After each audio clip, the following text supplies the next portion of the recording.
ओम शांति। तो आज की व्यक्त मूल्य है प्रत्यक्षता का पुरुषार्थ।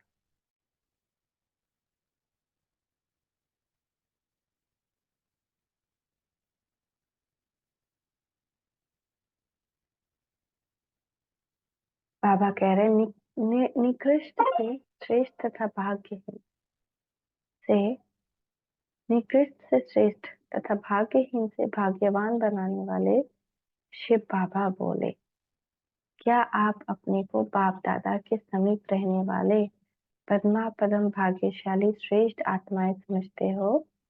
जो जिसके समीप रहने वाले होते हैं उनमें समीप रहने वाले के गुण स्वतः और सहज ही आ जाते हैं। इसीलिए कहा जाता है कि संग का रंग अवश्य लगता है। तो आप आत्माएं जो सदा बाप दादा के समीप अर्थात श्रेष्ठ संग में रहती हो, उनके गुण व संस्कार तो अवश्य बाप दादा के समान ही होंगे। निरंतर श्रेष्ठ संग में रहने वाले आप अपने में सदैव रूहानी रंग लगा हुआ अनुभव करते हो। क्या आप स्वयं को हर समय रूहानी रंग में रंगी हुई आत्माएं समझती हो? जैसे स्थूल रंग स्पष्ट दिखाई देता है, वैसे ही कुछ संग में रहने वाली आत्माओं का मायावी रंग भी छिप नहीं सकता। बोलो दिखाई देता है ना? बच्चों ने सिर हिलाकर कहा हाँ। तब वैसे ही श्रेष्ठ संग में रहने वालों का रूहानी रंग भी सभी को दिखाई देना चाहिए। कोई भी देखे तो उनको यह मालूम हो कि यह रूहानी रंग में रंगी हुई आत्माएं हैं। ऐसे सभी को मालूम हो है या भी गुप्त हो। जैसे अगर आपको कोई कुछ उल्टा सीधा सुना रहा है तो उनको बस जैसे आत्मा देखते हुए एकदम चुपचाप परमात्मा को सौंपते हुए स्थित हो जाइए। फिर उसको आश्चर्य होगा, उसको ऐसा झटका मिलेगा अंदर ही अंदर कि वो फिर ऐसा डिस्टरबेंस क्रिएट ही नहीं करेगा, लेकिन उसको उस तक वो वाइब्रेशन पहुंचता है कि हम डिस्टर्ब होते हैं। तो पिछले जन्म का जो भी कार्मिक अकाउंट है उसके कारण वो ऐसे डिस्टर्ब करता है। कैसे उसको पता कि वो हमें खराब बोलेगा तो ही हम डिस्टर्ब हो जाएंगे? ना, उसको भी नहीं पता है। लेकिन उसके द्वारा वो जो कार्मिक एनर्जी होती है वो कार्य करवाती है। ये मेरा अपना अनुभव है कि मेरा मन नहीं करता था, या कभी नहीं होता है कि हम कभी भी कुछ भी बात में किसी को कुछ बोलें या दुख दें। लेकिन जिससे भी मेरा कार्मिक अकाउंट उसके सामने जाते ही न चाहते हुए भी अचानक से कहाँ से वैसे वर्ड्स निकल जाते थे जिससे दूसरा कोई हर्ट हो जाता है, जो मुझे पता नहीं कि ऐसा वर्ड बोलने से, ये सेंटेंस बोलने से कोई हर्ट हो सकता है, या कहाँ से सेंटेंस आ गया। मैंने तो सोचा ही नहीं वैसा कुछ अपने मन में। तो ये कार्मिक एनर्जी जो क्रिएट हुई हुई है, ये हर आत्माओं से वो कार्य कराती है। तब वैसे ही श्रेष्ठ रंग में रहने वालों का रूहानी रंग भी सभी को दिखाई देना चाहिए ना। कोई भी देखे तो उनको यह मालूम हो कि ये रूहानी रंग में रंगी हुई आत्माएं हैं। ऐसे सभी को मालूम होता है या भी गुप्त हो? ये रूहानी रंग गुप्त ही रहना है क्या? प्रत्यक्ष कब होना है? क्या अंत में प्रत्यक्ष होंगे? वह डेट कौन सी होगी?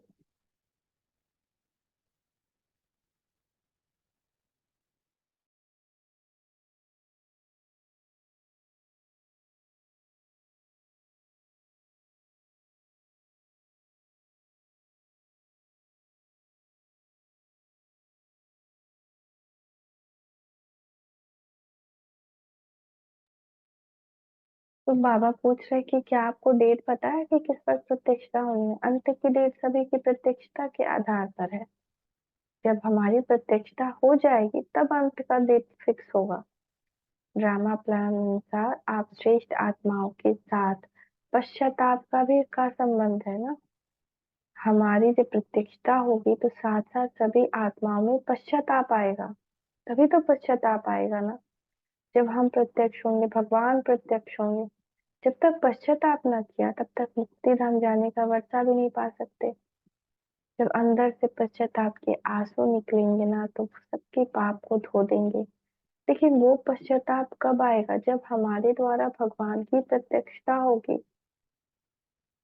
तभी उनको वो वर्षा मिलेगा। तो उनको भी वर्षा दिलाने का, जो अजामिल जैसे पापी है ना, जो दुनिया के जरासंध है, कंस है, उनको भी वो वर्षा हमसे ही मिलना है। तो उन पे भी दया दृष्टि रखनी है कि ये सब, इनका भी उद्धार हो जाए। ड्रामा प्लान अनुसार आप श्रेष्ठ आत्माओं के साथ पश्चाताप का संबंध है। जब तक पश्चाताप न किया तब तक मुक्ति धाम जाने का वर्षा भी नहीं पा सकते। इसलिए जो निमित्त बनी हुई है उनसे ही तो पूछेंगे ना, निमित्त कौन है? आप सभी हो ना।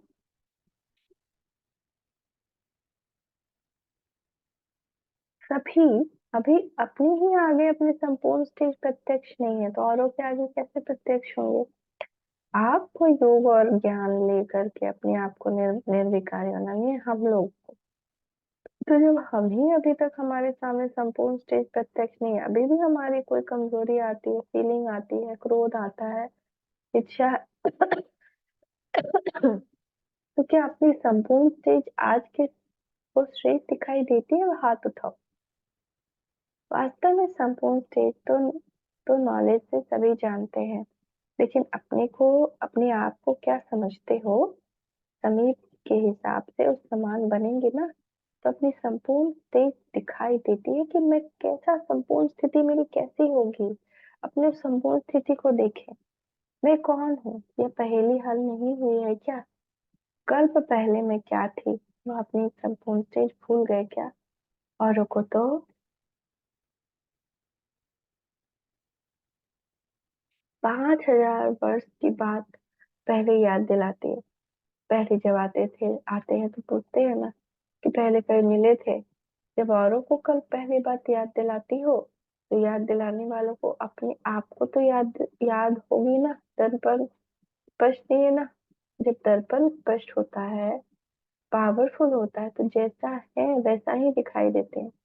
आप विशेष आत्माएं और सर्वश्रेष्ठ आत्माएं क्या अपनी स्टेज को देख नहीं पाती? इतनी ही देरी है विनाश के आने में। जब तक आप निमित्त बनी हुई आत्माओं को अपनी संपूर्ण स्टेज का स्पष्ट साक्षात्कार हो जाए। अब बताओ, विनाश में कितना समय है? जल्दी होना है कि देरी है? तो देखें कि हमारी संपूर्णता का हमको आवाहन करना है। योग में हमें अपनी संपूर्ण स्थिति का आवाहन करना है ना? हम खुद से भगवान से कनेक्ट हो। जरूरी नहीं कि हम हर बार ना हम सोचे कि हम किसकी कमेंट्री में, अपने आप से भी ट्राई करें कनेक्ट होने का, कि मुझे भगवान से क्या चाहिए, वो आज मैं अमृत वेले ले लूं। एक रात में नोट बना लीजिए कि आज मुझे अपनी कौन सी कमजोरी अमृत वेले भगवान को देनी है, और कौन सी शक्ति उनसे ले लेनी है। सहन शक्ति लेनी है, कि समाने की शक्ति लेनी है, कि सामना करने की शक्ति लेनी है। हर दिन एक एक चीज करें। देखिए, भगवान आपके हैं, और जब आप उनसे कनेक्ट होंगे तो आप दोनों की पर्सनल बात होगी।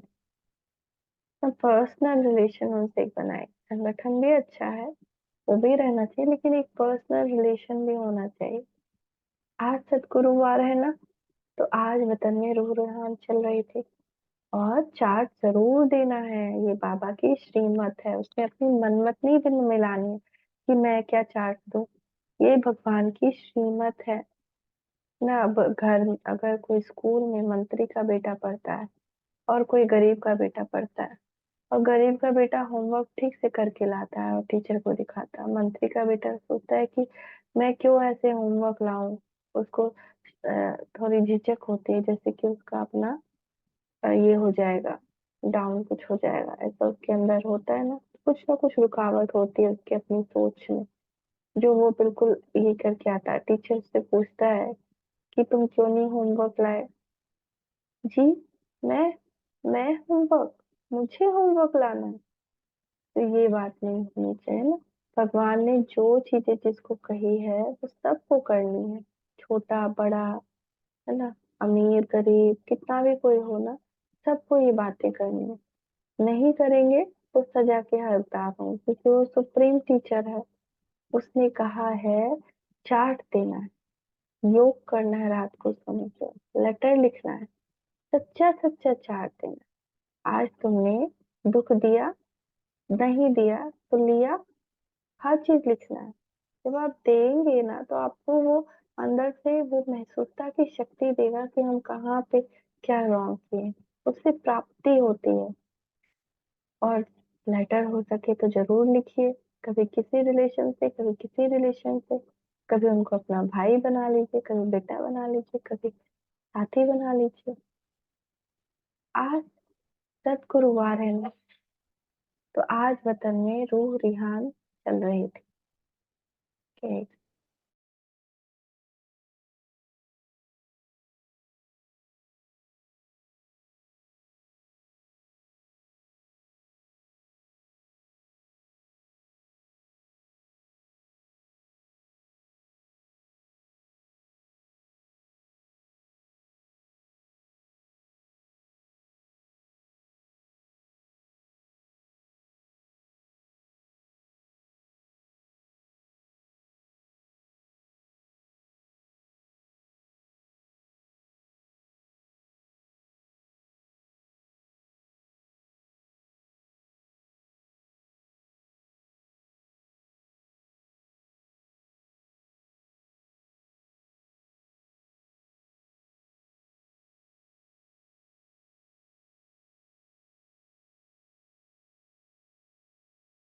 तो आज वतन में रूह रिहान चल रही थी। कौन सी रूह रिहान? वर्तमान स्टेज कहाँ तक पहुंचा है, कहाँ तक नंबरवार पुरुषार्थियों की चल रही है, इसमें रिजल्ट क्या निकली होगी। पहले प्रश्न की रिजल्ट में मेजोरिटी 50 से ज्यादा नहीं निकले। और पहला प्रश्न कौन सा? इस वर्ष का जो महत्व सुनाया और डायरेक्शन दिया था कि यह वर्ष विशेष रूप में याद की यात्रा में रहना है, वह व्यक्त स्थिति में स्थित रहते हुए वरदान प्राप्त करने हैं। तो डायरेक्शन प्रमाण जो वर्ष के आदि में अटेंशन और स्थिति रही वह भी है। जो अव्यक्त वातावरण व रूहानी अनुभव पहले किया, क्या वही रूहानी स्थिति अभी है? स्टेज वेव अनुभव में फर्क है। जैसे सभी सेवा केंद्रों का आकर्षण में वातावरण जो आप सभी को भी आकर्षित करता रहा, वही क्या सर्विस करते हुए नहीं बन सकता है? इस प्रश्न के रिजल्ट में सुनाया कि 50% भी रिजल्ट नहीं था। दूसरे प्रश्न के रिजल्ट में 60% ठीक था। वह कौन सा प्रश्न? सर्विस की रिजल्ट व उमंग उत्साह की रिजल्ट बहुत अच्छी है, लेकिन बैलेंस कहाँ है? अगर बैलेंस ठीक रखो तो बहुत ही शीघ्र ही मास्टर सक्सेसफुल हो अपनी प्रजा और भक्तों को ब्लिस देकर इस दुख की दुनिया से पार कर सकेंगे। अपनी भक्तों की पुकार स्पष्ट और समीप नहीं सुनाई देती है, क्योंकि आपको स्वयं ही अपनी स्टेज स्पष्ट नहीं है। यह है दूसरे प्रश्न की रिजल्ट। तीसरा प्रश्न है संपर्क व संबंध में स्वयं अपने आप में संतुष्ट व अन्य आत्माएं कहाँ तक संतुष्ट रहीं? सर्विस में व प्रवृत्ति में। सेवा केंद्र भी प्रवृत्ति है ना? प्रवृत्ति में हर सर्विस में संतुष्टता कहाँ रही? यानी कि हमारे फैमिली मेंबर्स भी हमसे संतुष्ट हों। तो वो संतुष्ट कब होंगे? जब हमारे अंदर सहने और समाने की शक्ति होगी, तभी उनकी संतुष्टता बढ़ेगी। जो हमसे उनसे नाराज हो गए, अपने अंदर बहुत सारी बातें भर ली, तो हमें उनसे सर्टिफिकेट मिलेगा क्या? हमें इस दुनिया से निकलने के लिए उनसे सर्टिफिकेट चाहिए, हमेशा याद रखना है। हमारे आसपास की जितनी आत्माएं, चाहे न्यू आत्माएं आ रही हैं या पुरानी, हर एक से हमें सर्टिफिकेट चाहिए टुगेदर। एक भी आत्मा ऐसी नहीं हो जो हमसे असंतुष्ट हो। तो मेजोरिटी 50-50 है। अभी है, अभी नहीं, आज है, कल नहीं है। इसको 50-50 कहते हैं। इन तीनों प्रश्नों से चलते हुए वर्ष के रिजल्ट स्पष्ट है ना? सुनाया था ना कि इस वर्ष में विशेष वरदान ले सकते हो।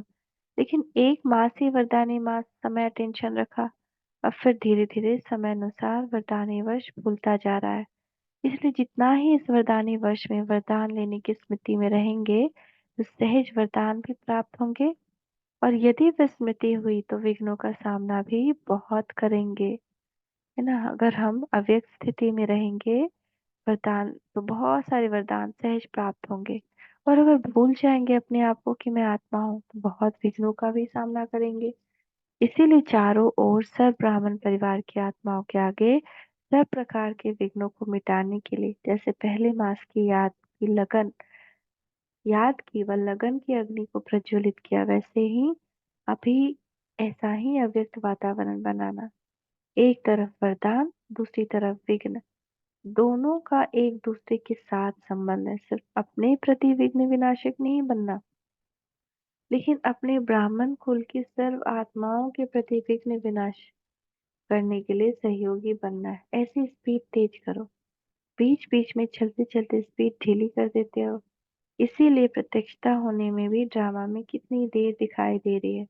तभी तो स्वयं को भी प्रत्यक्ष कर सकेंगे। अपने में सर्वशक्तिमान का प्रत्यक्ष रूप अनुभव करो।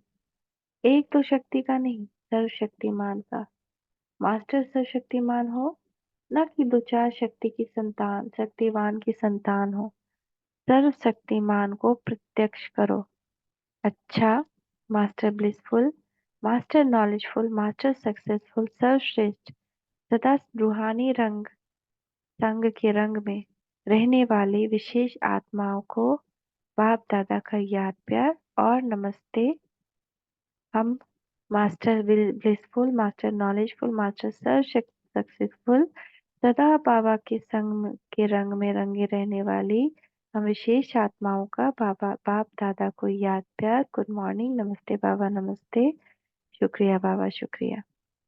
जैसे कुसंग में रहने वाली आत्माओं का मायावी रंग छिप नहीं सकता, वैसे ही श्रेष्ठ संग में रहने वाली आत्माओं का रूहानी रंग भी दिखाई देना चाहिए। कोई भी देखे तो उनको मालूम हो कि ये रूहानी रंग में रंगी आत्माएं हैं।